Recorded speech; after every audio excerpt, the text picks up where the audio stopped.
Do you have a student who is unmotivated, unwilling, or tired of working? Sound familiar? Then you need to check out these two no cost, low prep behavior modification techniques that every SLP should have in their toolkit.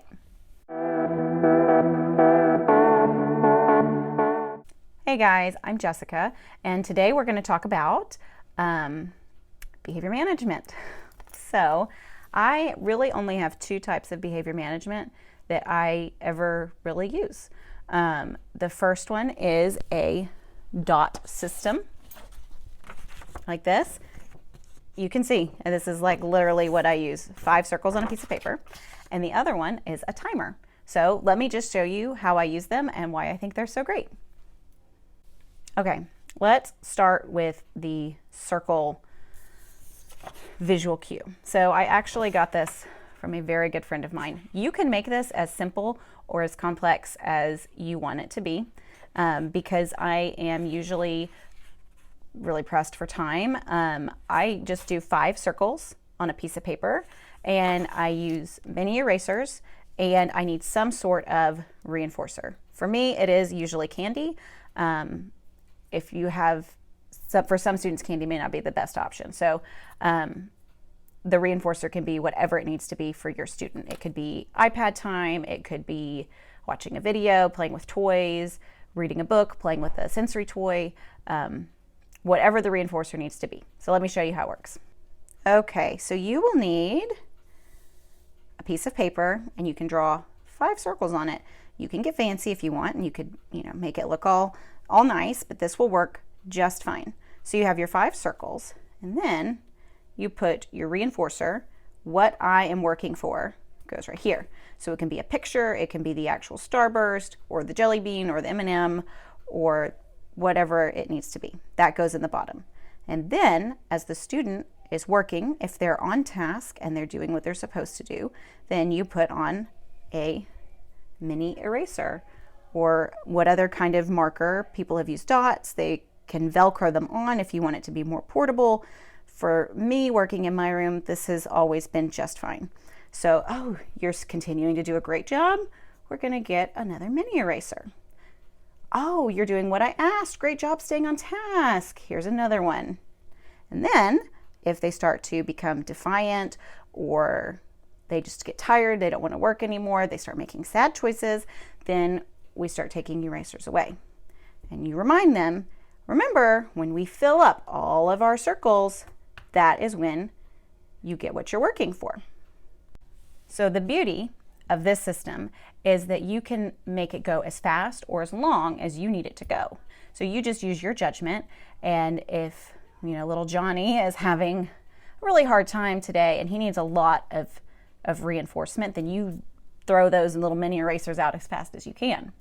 But if you're wanting it to last an entire 30-minute session, then you just use your judgment of when to dole out each mini eraser or marker or whatever until you fill up the 5 at 30 minutes.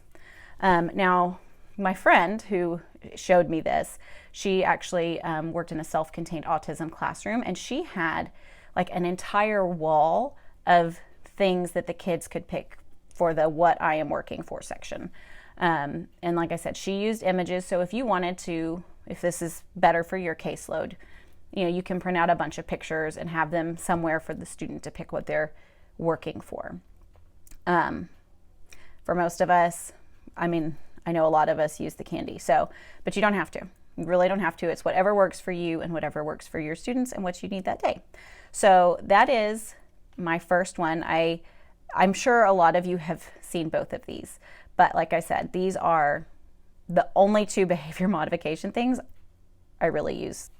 Okay, the next behavior modification strategy that I use daily is timers. And I actually use them with my own children a lot, but I use them in speech as well. So for a timer, you can use your phone. You can use an Alexa device or something smart, Google, whatever. You can use any of those, or you can use your computer. And so I have an iPhone. So I really like using my iPhone because it has the timer, the circle countdown that gives that visual cue. So I use that. Or if you are not allowed to have your phone out at work, you can actually Google some stopwatch circle timers, and they will have the same kind of visual effect. And so I'll show you. So this is one of those circle timers I have on my computer. And you can see that the timer is slowly opening and getting bigger, and the student would know that when the timer is all done, the green is all done. So I use the timers for either students who have a lot of anxiety, they're afraid to come back with me, they don't know when mommy's coming back. Then I'll say, okay, we're going to set the timer.